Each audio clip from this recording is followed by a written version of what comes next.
আসসালামু আলাইকুম রহমতুল্লাহি ওবরকাতুহু। সম্মানিত দর্শক, ইরান এবং আমেরিকার যুদ্ধের যে ধারা প্রকৃতি দ্রুত পাল্টে যাচ্ছে। অবস্থা দৃষ্টে মনে হচ্ছে যে এই অসম যুদ্ধে ইরানের বিজয়ী হওয়ার যথেষ্ট কারণ রয়েছে। আর ইতিহাসের আলোকে যদি আমরা বিচার করি, বিশ্লেষণ করি, তাহলে এই যুদ্ধে আমেরিকার পরাজয় এবং ইসরায়েলের নিশ্চিহ্ন হয়ে যাওয়ার সম্ভাবনা ক্রমশ প্রকট হয়ে যাচ্ছে। যুদ্ধের প্রাথমিক যে শুরুটা, সেই শুরুটা যেভাবে হয়েছিল তাতে সবাই ধারণা করেছিলেন যে ২৪ ঘন্টার মধ্যে ইরান নিশ্চিহ্ন হয়ে যাবে। ইরানে যে সকল সরকার বিরোধী শক্তি রয়েছে তারা আমেরিকার মদদে এবং ইসরায়েলের মদদে ক্ষমতায় আসবে এবং বর্তমান যে ক্ষমতাসীন রেজিম রয়েছে তাদেরকে দেশ ছেড়ে পালাতে হবে অথবা ছড়িয়ে ছিটিয়ে অন্য কোথাও চলে যেতে হবে। এই ছিল অবস্থা। কিন্তু একই ইরান তার সাধারণ যে ড্রোনগুলো রয়েছে, শাহেদ ড্রোন, এক একটা ড্রোনের মূল্য $৩০,০০০, মানে অলমোস্ট ৩০ লাখ টাকা বা ৪০ লাখ টাকা। তো এরকম একটি ড্রোন দিয়ে মোটামুটি ইসরায়েল এবং আমেরিকাকে এতভাবে নাস্তানাবুদ করছে যে তাদের ৩০০ কোটি টাকা খরচ হয়ে যাচ্ছে এর একটা ড্রোন সামাল দেওয়ার জন্য। এর কারণ হলো যে তারা যে রাডার সিস্টেমগুলো চালু করেছে তার সঙ্গে সঙ্গে সেই রাডার সিস্টেমের অধীন যে অটোমেটিক স্বয়ংক্রিয় ভূমি প্রতিরক্ষা ব্যবস্থা, আকাশ প্রতিরক্ষা ব্যবস্থা তারা তৈরি করে রেখেছে।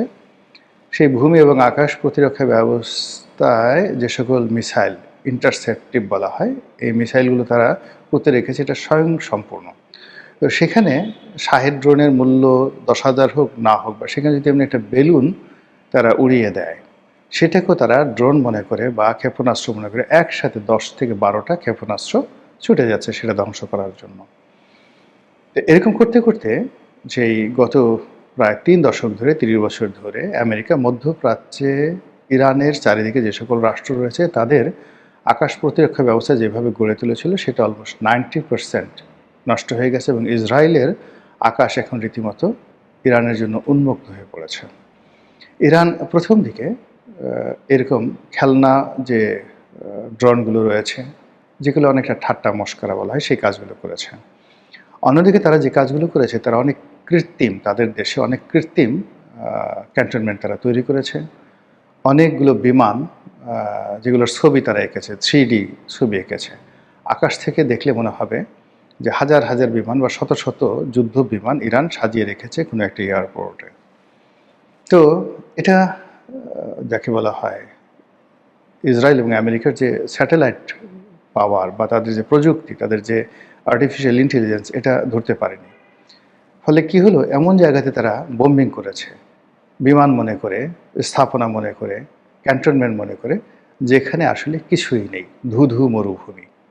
এবং এই জিনিসগুলো এখন আমেরিকা বুঝতে পেরেছে, ইসরায়েল বুঝতে পেরেছে। যখন বুঝতে পেরেছে তখন তারা রীতিমতো দেউলিয়া হতে বসেছে।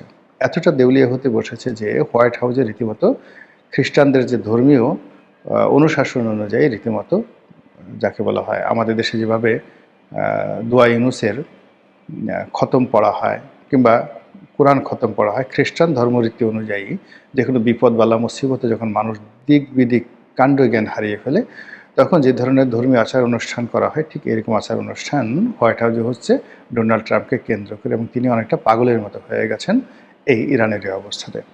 ফলে এই যুদ্ধ নিয়ে প্রথম যারা খুব নেতিবাচক ছিলেন তারা এখন ইরানের পক্ষে কথা বলা শুরু করেছেন এবং মধ্যপ্রাচ্য থেকে শুরু করে সকল রাষ্ট্র এখন ইরানের ব্যাপারে বলতে গেলে ভীত সন্ত্রস্ত হয়ে পড়েছে এবং আমেরিকাকে নিষেধ করে দিয়েছে যে তাদের ঘাঁটি ব্যবহার করা যাবে না। আর এই প্রেক্ষিতে ইরান খুব স্লো অ্যান্ড স্টেডি গতিতে এগোচ্ছে। তারা আমেরিকার সঙ্গে বৈঠকে বসবে না, আমেরিকা বেঈমান মুনাফেক। ইতিপূর্বে তারা আমেরিকার সঙ্গে যেই কবারই বৈঠকে বসেছে, আমেরিকা সেই বৈঠকের মধ্যে তাদের সাথে বেঈমানি করে, মুনাফিকি করে আক্রমণ চালিয়েছে। এই কথাগুলো বলে তারা কখনো চোখ টিপ মারছে, কখনো মুচকি হাসছে এবং কতটা দৃঢ়তার সঙ্গে ইরানের যে সকল মুখপাত্র, বিশেষ করে ইরানের যে পররাষ্ট্রমন্ত্রী আছেন, তিনি যেভাবে আন্তর্জাতিক অঙ্গনে সাক্ষাৎকার দিচ্ছেন, যারা সাক্ষাৎকার গ্রহণ করছেন পশ্চিমা মিডিয়া, তারা মেজাজ হারিয়ে ফেলছেন, তারা অবাক হয়ে যাচ্ছেন। মানে ইরানের পররাষ্ট্রমন্ত্রীর মুখে হাসি, তারপরে টিটকারি, এবং মাঝে মধ্যে তিনি অনেকটা হাসতে গিয়ে চোখ টিপ মারছেন। এই দৃশ্যগুলো দেখার পরে পশ্চিমা গণমাধ্যমের মাথা ঠিক থাকছে না, এবং টু দ্য পয়েন্টে তারা বলছে যে আমরা এখন স্থলযুদ্ধের জন্য বসে আছি। আমেরিকা কখন আসবে, ইসরায়েল কখন আসবে, আমরা তাদের সাথে স্থলযুদ্ধ করব, এইভাবে আত্মবিশ্বাস তারা প্রদর্শন করছে। এই হলো যুদ্ধের অবস্থা। এখন এখানে ঐতিহাসিকভাবে ইরানের যে বিজয়, অর্থাৎ এই জাতিটি মানব জাতির ইতিহাসে রাজনীতি শুরু হয়েছে, মোটামুটি ইতিহাস লেখা যায় ৫,০০০ বছর। আমাদের দেশে যদি আপনি ধরুন সেই মহাভারতের যুগ, ঠিক একই সময়ে ব্যাবিলনীয় সভ্যতা, আশিরীয় সভ্যতা এবং ইরানের যে সভ্যতা, এই সময়টিতে রাজনীতি শুরু হয়েছিল ৫,০০০ বছর আগে। আর ইরানের যে ডাইনেস্টি, মানে ইরান পৃথিবী শাসন করেছে, এই ধারণাটা শুরু হয়েছিল আজ থেকে ধরুন ২৬০০ বছর আগে, মানে ২৬০০ বছর আগে, সম্রাট সাইরাস দ্য গ্রেটের জমানা থেকে। তো ৫,০০০ বছরের রাজনীতির ইতিহাস আর ২৫০০ বছরের চেয়েও বেশি সময়ের যে সাম্রাজ্যবাদের ইতিহাসে ইরান সবসময় অপরাজেয় ছিল। তাকে কেউ পরাজিত করতে পারেনি। প্রকৃতি তাকে প্রোটেকশন দিয়েছে, আর ওই ভূমি এমন যোদ্ধা তৈরি করেছে, এমন নেতা তৈরি করেছে, যে যাদের সঙ্গে সারা দুনিয়ার যত বিজেতা রয়েছেন, নামকরা জেনারেল রয়েছেন, তারা কখনো কোনো অবস্থাতেই এখানে যুদ্ধ করতে আসেননি।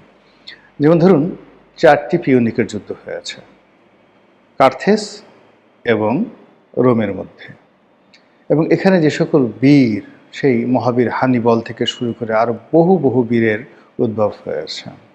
তা হানিবল যেই সময়টিতে রোম আক্রমণ করেছেন, ঠিক সেই সময়টিতে রোমের চাইতে ধন সম্পদে অনেক বেশি পাওয়ারফুল ছিল ইরান।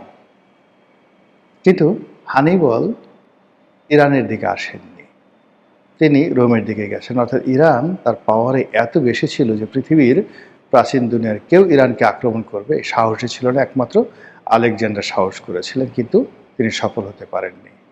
পরবর্তীতে মুসলমানরা জয় করেছেন, আর হালাকু খান, চেঙ্গিস খানের নাতি, তিনি ইরান জয় করেছেন। কিন্তু ইরান জয়টা তার দীর্ঘস্থায়ী হয়নি, বরং ইরান জয়ের ফলে পুরো হালাকু খানের বংশ ইরানিয়ান হয়ে গিয়েছিল, এবং তারা নাম ধারণ করেছিল ইলখানি বংশ।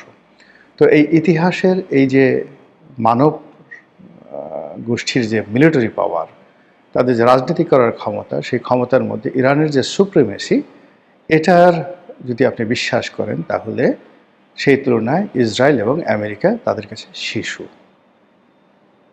ইতিহাসের প্রেক্ষাপটে ঐতিহাসিকভাবে ইরানের বিজয়ের এই একমাত্র এবং প্রধান কারণ।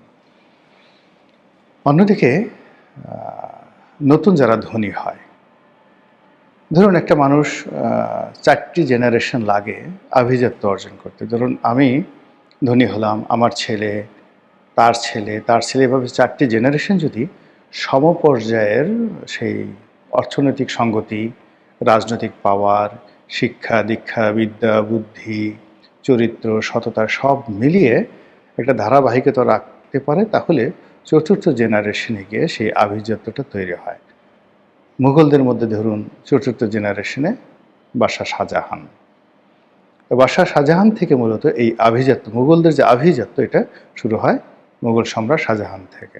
তাহলে আপনি চিন্তা করুন যে তাদের শুরুটা হয়েছিল বাবর থেকে, বাবরের পরে আসলো আকবর, হুমায়ুন, হুমায়ুনের পরে আকবর, আকবরের পরে জাহাঙ্গীর। এই 4টি জেনারেশন শুধুমাত্র ভিত্তি তৈরি করেছে। একইভাবে অটোম্যানদের মধ্যে গিয়ে দেখেন যত নাম কাম যা কিছু আছে, তারা প্রচুর বিজয়ী, কিন্তু এই ডাইনেস্টির যে যাকে বলা হয় ভিত্তি, এই ডাইনেস্টির যে সুনাম সুখ্যাতি, এটা আসছে সম্রাট সুলেমান দ্য গ্রেটের জমানা থেকে। তিনিও চতুর্থ জেনারেশনের সম্রাট। তো যেটা বলছিলাম, তো সেই অর্থে আমেরিকা জাতি হিসেবে, অর্থাৎ একটা জাতি হিসেবে এখনও প্রথম জেনারেশনে রয়ে গেছে। ফলে প্রথম জেনারেশনের মধ্যে কখনো তাদের মধ্যে জন এফ কেনেডি তৈরি হয়, তাদের মধ্যে আব্রাহাম লিঙ্কন তৈরি হয়, তাদের মধ্যে সেই আবার ডোনাল্ড ট্রাম্প তৈরি হয়, হ্যারি কে ট্রুম্যান তৈরি হয়ে যায়। তো এর কারণে কি হলো যে এদের যে জাতিসত্তা, এদের যে বিশ্বাস, এদের যে অহমিকাবোধ, এদের যে steady, just not like Iran or not like turkey, তুরস্কের মতো তারা নন, অর নট লাইক ইংল্যান্ড, ইংল্যান্ডের মতো তারা এখনও হতে পারেননি, জার্মানির মতো তারা হতে পারেননি, ফ্রান্সের মতো তারা হতে পারেননি। এখন তারা ওই যে আমাদের দেশের নতুন সুদখোর মানুষ যেভাবে হঠাৎ করে টাকা পয়সা হলে তো ধরাকে সরাক জ্ঞান করে, ওইরকম একটা অবস্থা তৈরি হয়েছে। এবং এইরকম মানুষদের সবচেয়ে বড় সমস্যা হলো গোয়ার্তমি, অহমিকাবোধ, যেটা ডোনাল্ড ট্রাম্পকে পেয়ে বসেছে। আর যখন একটা মানুষের উপর অহমিকা ভর করে, সে তখন মানুষকে মানুষ জ্ঞান করে না, নিজেকে আর মানুষ ভাবে না, আর তার মস্তিষ্ক কখনো তাকে সৎ পরামর্শ দিতে পারে না। অহমিকার কারণে সব তছনছ হয়ে যায়। ইরানের এই যুদ্ধটি প্রয়োজন ছিল না আমেরিকার জন্য। আমেরিকার সাধারণ জনগণ বলছে যে একটি অনাহত, অপ্রয়োজনীয় একটি যুদ্ধ এই মুহূর্তে ডোনাল্ড ট্রাম্প তাদের জন্য শুরু করেছেন, যার কোনো প্রয়োজন ছিল না। আমাদের অভ্যন্তরীণ সমস্যা নিয়ে আমরা পারছি না, ফলে ইরানের জনগণের মনোবল ভেঙে গেছে, সেনাবাহিনীর মনোবল ভেঙে গেছে, স্বয়ং ডোনাল্ড ট্রাম্পের মনোবল ভেঙে গেছে, যা কিনা তার পরাজয়ের জন্য যথেষ্ট। এবার আসি ইসরায়েল সম্পর্কে। ইসরায়েল এই জাতিটিকে বলা হয় পৃথিবীর সবচেয়ে সভ্যতম শক্তিশালী জাতিগোষ্ঠীগুলোর মধ্যে অন্যতম, যাদের প্রতি আল্লাহ রাব্বুল আলামিন দয়া করেন প্রায়। কেন করেন এটা আল্লাহ ভালো জানেন। তিনি তাদেরকে অর্থ দেন, ক্ষমতা দেন, প্রযুক্তি দেন, সাম্রাজ্য দেন, এবং হাজার হাজার বছর ধরে এই বনী ইসরায়েল জাতি যখন শুরু হলো, আপনারা জানেন যে হজরত ইব্রাহিম আলাইহিসসালামের দুই ছেলে, হজরত ইসমাইল আলাইহিসসালাম, যার থেকে আমরা আসছি বনু ইসমাইল, আরেকটা হলো হজরত ইসহাক আলাইহিসসালাম। হজরত ইসহাক আলাইহিসসালামের যে ছেলে হজরত ইয়াকুব আলাইহিসসালাম, যার অন্য নাম ছিল ইসরায়েল, এবং সেই ইয়াকুব আলাইহিসসালামের যে 11টি সন্তান, সেই 11টি সন্তান, সেখান থেকে যে বংশটা তৈরি হয়, এরাই বনি ইসরায়েল বা বনু ইসরায়েল। এই বনি ইসরায়েল জাতির মধ্যে সর্বপ্রথম উল্লেখযোগ্য ব্যক্তি হলেন হজরত ইউসুফ আলাইহিসসালাম। এরপর এখানে হজরত মুসা আলাইহিসসালাম এলেন। হজরত মুসা আলাইহিসসালামের ভাই হজরত হারুন আলাইহিসসালাম, যাকে আমরা অ্যারন বলি, তিনি এলেন। এরপরে হজরত দাউদ, হজরত সুলাইমান থেকে শুরু করে বহু সংখ্যক লক্ষ লক্ষ নবী, রাসূল, রাজা, বাদশাহ বিভিন্ন সময় এসেছেন এবং তারা দুনিয়া শাসন করেছেন। আল্লাহ রাব্বুল আলামিন এই জাতিকে নিয়ামত দিয়েছেন, আবার এদের অহংকার, এদের পাপকর্ম, এদের অনাচারের কারণে কখনো ফেরেশতা পাঠিয়ে, কখনো অন্য বিজেতাদেরকে এনে, কখনো অন্য দেশ থেকে রাজা বাদশাদেরকে এনে, এইরকম, যেমন সায়রাসকে দিয়েই তিনি এই বনী ইসরায়েল জাতিকে ধ্বংস করেছিলেন। এই যে পারস্যের সম্রাটদা সায়রাসদা, তাকে দিয়ে, এরপরে ব্যাবিলনের বেশ কয়েকজন সম্রাটকে দিয়ে বেশ কয়েকবার পুরো ফিলিস্তিন তছনছ করে দিয়েছিলেন। হজরত মুসা আলাইহিসসালামকে দিয়ে এই ফিলিস্তিনকে তছনছ করে দিয়েছিলেন তিনি, স্বয়ং আল্লাহ। এরপরে জিবরাইলকে পাঠিয়ে, এই যে দেখেন এদের যে ডেড সি, পুরো জমিনকে থেকে আল্লাহ রাব্বুল আলামিন উল্টে দিয়েছিলেন। এদেরকে প্লেগ দিয়েছে, এদেরকে গুটি বসন্ত দিয়েছে, কলেরা দিয়েছে, এদের জীবন শত শতবার আল্লাহ রাব্বুল আলামিন প্রাকৃতিক বিপর্যয় দ্বারা, মানুষের বিপর্যয় দ্বারা তাদের অস্তিত্ব বিলীন করে দিয়েছে, এবং তারা এই এলাকাতে থাকতে পারেনি। এবং এই এলাকাতে কখনো মুসলমানরা শাসন করেছে, এলাকাতে কখনো খ্রিস্টানরা শাসন করেছে, আবার কখনো কখনো এরা সেখানে ফিরে এসেছে। এবং সর্বশেষ দ্বিতীয় বিশ্বযুদ্ধের পরে তারা ফিরে এসেছে খুব অসহায়, দুর্বল, এবং মুসলমানদের হাতে পায়ে ধরে মুসলমানরা তাদেরকে আশ্রয় দিয়েছে। সেই আশ্রিত মুসলমান জাতিকে তারা এখন যে কাজকর্ম করছে, সঙ্গত কারণেই আল্লাহ রাব্বুল আলামিন ইজ্জতের মালিক, তিনি ভালো জানেন। কিন্তু বনী ইসরায়েল জাতি দ্বিতীয় বিশ্বযুদ্ধের পর মুসলমানদের সাথে যে কাজ করেছে, তারা হাইফাতে যে কাজ করেছে, নাবলুসে যে কাজ করেছে, জেরিকোতে যে কাজ করেছে, পশ্চিম তীরে গাজাতে যে কাজ করেছে, এটা যে কোনো মানুষ সে সহ্য করতে পারবে না, প্রতিশোধ নেবে। ফলে অবস্থা দৃষ্টি মনে হচ্ছে যে তারা এই সময়টাতে যে অপকর্মগুলো করেছে, তাদের পতন অনিবার্য হয়ে পড়েছে প্রাকৃতিকভাবে। এবং বনী ইসরাইল জাতির যখন পতন হয় তখন তারা পরাজিত হয় না, তখন তাদের পতন হয় এবং তাদের যে রাজ্য বা রাষ্ট্র বা সাম্রাজ্য আল্লাহ রাব্বুল আলামিন দিয়ে থাকেন, সেই সাম্রাজ্য জমিনের বুক থেকে তারা আল্লাহ বিলীন করে দেন। এখন ইসরায়েলের যে অবস্থা, আমেরিকার যে অবস্থা, পৃথিবীর দুটো পরাশক্তি, অর্থবিত্ত ক্ষমতা, এর সঙ্গে আসলে কোনো অবস্থাতেই যারা যুদ্ধ করছে আমেরিকা, তাদের কোনো মানে যারা যুদ্ধ করছে আমেরিকা এবং ইসরায়েলের সঙ্গে কোনো অবস্থাতেই ফিলিস্তিন, প্যালেস্টাইন বা ইরানের তুলনাই করা চলে না। এমনকি বদরে যে যুদ্ধ হয়েছিল, অসম যুদ্ধ, সেই যুদ্ধের সঙ্গে তুলনা করা যায় না। ইরান এত দুর্বল। কিন্তু যুদ্ধের ময়দানে যা কিছু ঘটছে তাতে মনে হচ্ছে যে প্রকৃতি, আল্লাহ রাব্বুল আলামিন, তিনি এই যে বেয়াদব বেয়াড়া বনী ইসরায়েল যে জাতি, এই জাতিকে এই জমানাতে, এই সভ্য জমানাতে একটা শিক্ষা দিতে চান।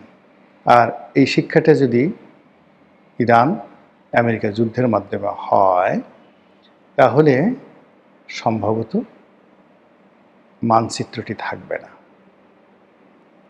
মধ্যপ্রাচ্যের যখন ইরান মোটামুটি একটু বিজয়ী হবে, সঙ্গে সঙ্গে লেবাননের হিজবুল্লাহ থেকে শুরু করে ইরানের যে সকল প্রক্সি যোদ্ধারা রয়েছে, এখানে যে সকল হামাসের যোদ্ধারা রয়েছে, এমনকি অনেক স্বেচ্ছাসেবী যারা লোকজন রয়েছে বিভিন্ন দেশে যারা আছেন, বাংলাদেশ থেকে বহু লোক, তারা যুদ্ধ করার জন্য চলে যাবে এবং ওখানে গিয়ে বলবে আমরা জেরুজালেমের পাশে ছোট্ট একটা রুমের মধ্যে বসবাস করে বাকি জীবন কাটিয়ে দেব এবং বেহেশতে যাব।